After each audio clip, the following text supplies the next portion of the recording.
Hey everyone, and welcome back to the Library of Parthos. My name is Sarah, and today we're going to be talking about a book that I read so fast, and that is The Garden of the Cursed by Katy Rose Pool.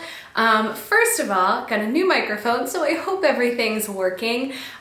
This book I read while traveling to and from, well actually no, just from Dallas. So we got stuck there for a little bit longer than we had anticipated a few weeks ago. Basically the weather where we were trying to travel to was not great in Atlanta, which is where we had a layover, and a lot of the planes got grounded, and so our flights just kept getting delayed, canceled, all of that stuff. During that time, I started this book and got so interested in it that I ended up finishing it, I think before we even boarded the plane to then leave. So I read it in like a day, maybe 2 days. So it's not a huge book. It's very action-packed. It moves very fast. There's a lot of great characters. There's a lot of mystery. Some things I figured out weren't so much of a mystery. So I definitely recommend this book. It has to be book one in at least a duology, if not a trilogy or something else, because there's still a lot of unanswered questions at the end. So I'm definitely excited for whenever the next book comes out. So let's go ahead and get started with just a quick spoiler-free summary to give you some idea of the plot, and then I'll get into some spoilers as well as my thoughts on the story. So if you are planning on reading this and don't want it to be ruined, or you just don't like spoilers in general, feel free to skip that section of the video. So Garden of the Cursed is about a character named Marlow. She lives in kind of this like slummy part of the city, kind of just like trying her best to make do and survive after her mother's disappearance. And she was kind of had to leave her home. I think that's just how I'm gonna keep it for now to not give anything away. And she is working in a magic shop, and also to like kind of break curses on the side. So she is reacquainted with some friends from her childhood, along with a former crush, and he asks her to help him break a curse that was placed on him, and she's doing all of that while also trying to figure out what happened to her mother. So I think that's probably it, keeping it spoiler free. So now we'll go ahead and get into some spoilers. As I said, if you are hoping to avoid spoilers, please feel free to skip to the end of the video. So as I mentioned, Marlow is living in kind of this like slummy area. So it's kind of like a swamp. Like people have to like row boats to get where they need to go. You know what I mean? Like everything is kind of just like on the water. There are rival gangs that are kind of fighting over territory. Just not a really great place to live, not super safe. So Marlow, she works in a shop that sells like magical items that can be used for spells and curses. And then she also works kind of on the side to, I guess freelance is probably the best word to use to describe her, to break curses for people. So when the story begins, she's hired by this theater company because their lead ballerina for their big opening production has a curse placed on her that makes her like trip up or pass out or something during the first number. So obviously that's a huge problem for them because she's drawing a lot of the crowds in. So Marlow's able to solve the case. She finds out that the understudy had her boyfriend by a curse and place it on the lead so that the understudy could take her place. And anyway, Marlow figures it all out, and she is able to save the ballet. As she is leaving, when she has solved the case, she meets a group of familiar faces. And so it's at this point in the story that it's kind of revealed that Marlow doesn't really come from money or have any sort of like influential family. However, she did grow up with some of the wealthiest people in the city. Her mother worked for one of the really wealthy families, and so she had the privilege of being educated and raised with the children of the very wealthy families. Now, as I'm sure you've figured out by now, there's a lot of magic involved in this society. So really the way that things kind of work is that the 5 like wealthiest families have access to all of the curses, all of the resources. So basically, if you want to do any sort of magic, then you need to go through them. They have academies, they have libraries. There's really no sort of magic happening in this city that the family's not involved in. So there are 5 different families that kind of have that sphere of influence throughout the city. She was, well acquainted with all of them, but as I'm sure you can imagine, typical like rich kid personalities, they're all really mean to her. Well, most of them are really mean to her. Some of them just like don't care. Some of them do try to be nice. And so she is kind of reacquainted with this group of people that she hasn't seen in about a year since her mother's disappearance. They're all really confused about where she went because she just like up and left. In walks Adrius Falcrest, the son of probably the wealthiest of those 5 key families and the former subject of Marlow's affection. So she is kind of met with all of these emotions. She's reminded of this crush that she had on him. She's very angry, which we'll get into. And he's just also kind of mean to her like everybody else is. Moving more into the plot, Adrius then shows up at Marlow's house later and says like, I need your help. I don't trust anyone else. There's a curse that's been placed on me and I need you to break it. And because of the way that the curse works, he can't talk about it. So she has to use her just knowledge, experience to figure out what it is. And she realizes that it's basically a curse that if somebody tells him to do something, if they give him a command, he has to follow it. And those types of curses are extremely powerful. They're kind of outlawed. They're like a black market type thing. So in trying to break the curse, Marlow thinks their best bet is to figure out who actually placed the curse on him.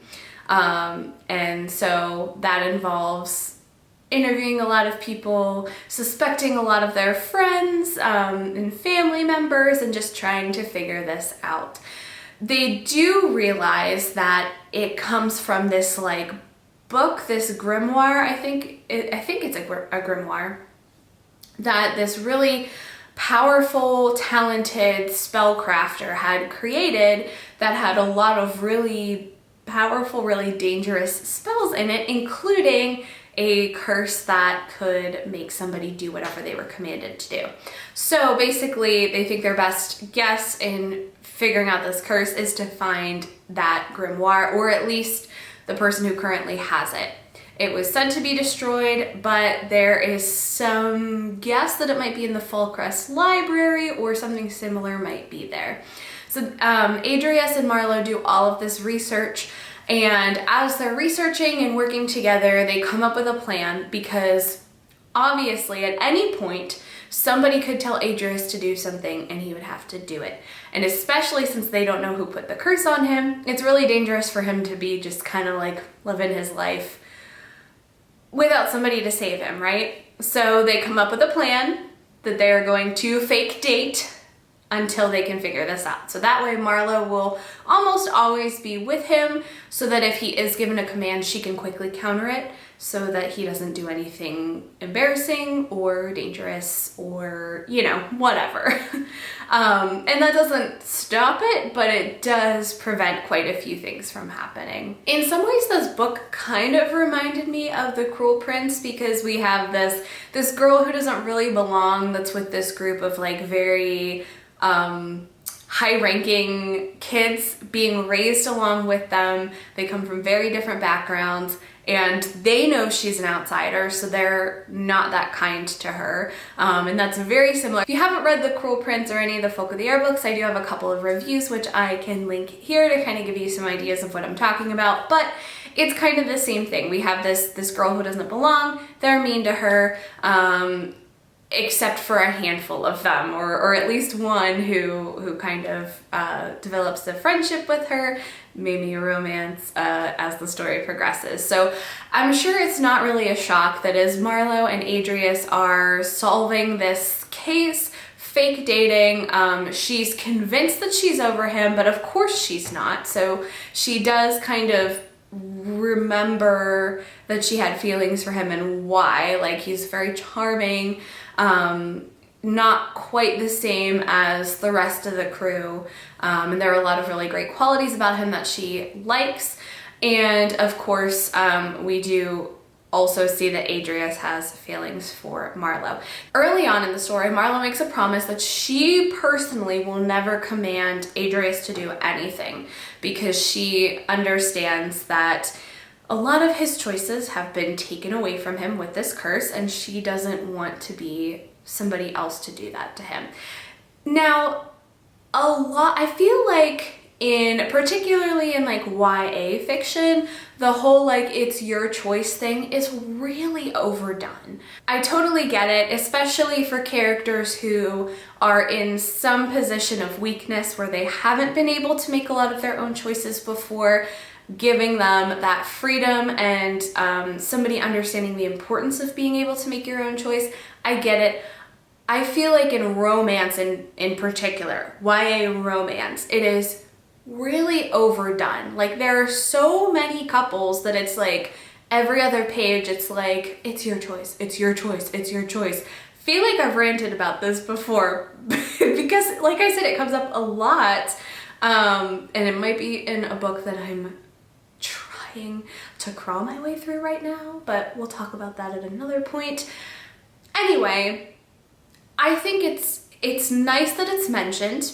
And I think the explanation of why Marlow feels that way is good. And that's like really the only mention of it. It's not really like repeated over and over and over again.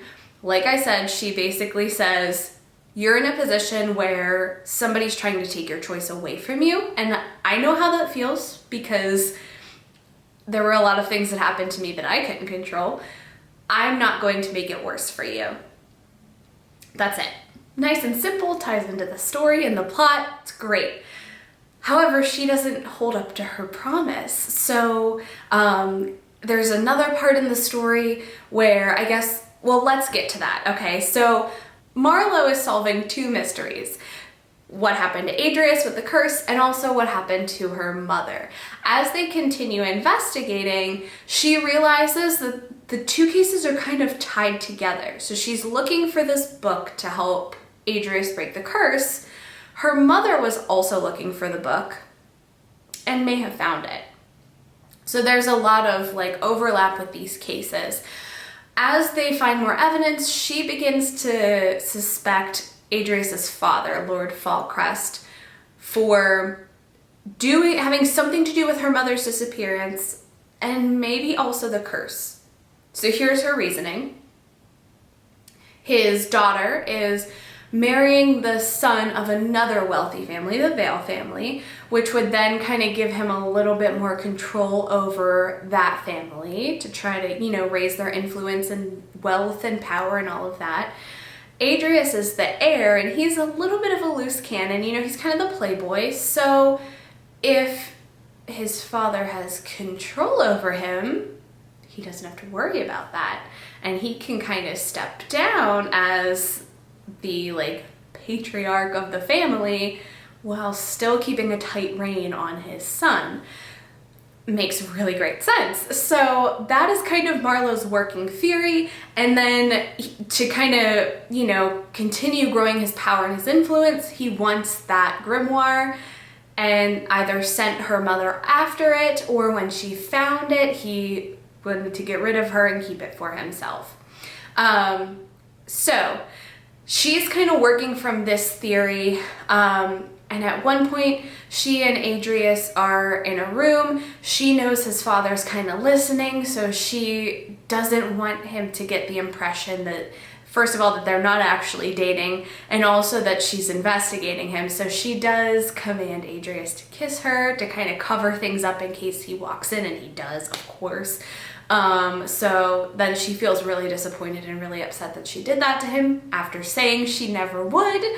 And later on, there's another point where she also gives him a command, and I believe she commands him to tell her how he actually feels about her. which he does. He makes this big, beautiful love confession and then is, you know, again, hurt and disappointed that she forced him to do that.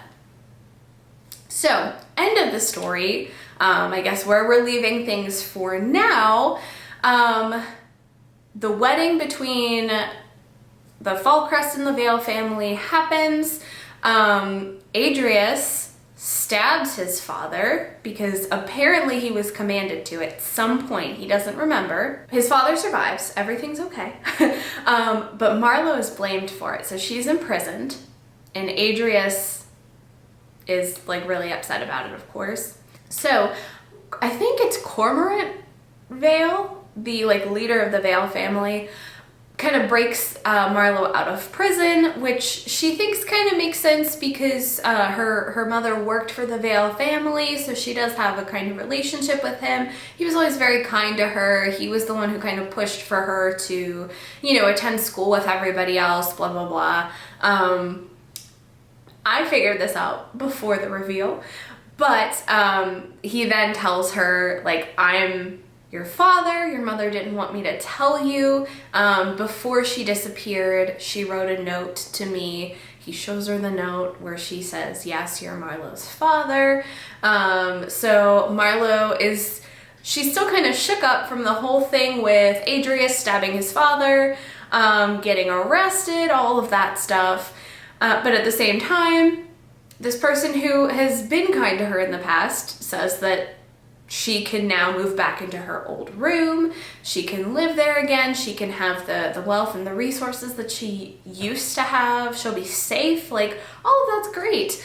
And as she's kind of like hugging him and thanking him, she notices that like the tips of his fingers are black and like some of his veins in his hands are starting to turn black, which is a big deal because in their research about using this grimoire with all these like really awful spells and curses in them, it says that if you are like wielding that kind of dark magic a lot, it starts to turn your fingers and your veins like a black color. So that at that point she kind of realizes that Cormorant Vale, the leader of the Vale family, and her father is probably responsible for cursing Adrius and probably somewhat responsible for her mother's disappearance, if not also death, because at this point it's still kind of unclear. Like, she saw a couple like memories from people.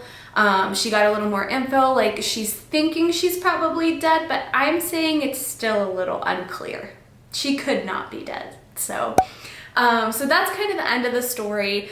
Questions that I still have, of course, what's going to happen between Marlow and Adrius? What actually happened to her mother? Is she dead? I'm saying no.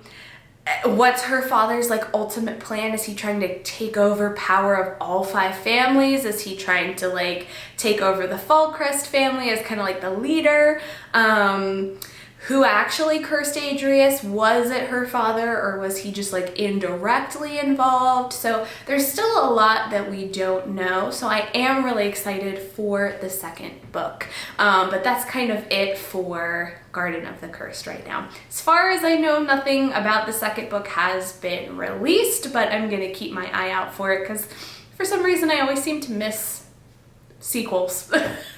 I don't know why, but anyway, if you've read this book as well, I would love to hear your thoughts. I really enjoyed it and I read it really fast, so if you're interested in it, it's a quick read. As always, thank you so much for watching. Don't forget to like and subscribe, and I'll see you guys soon. Bye!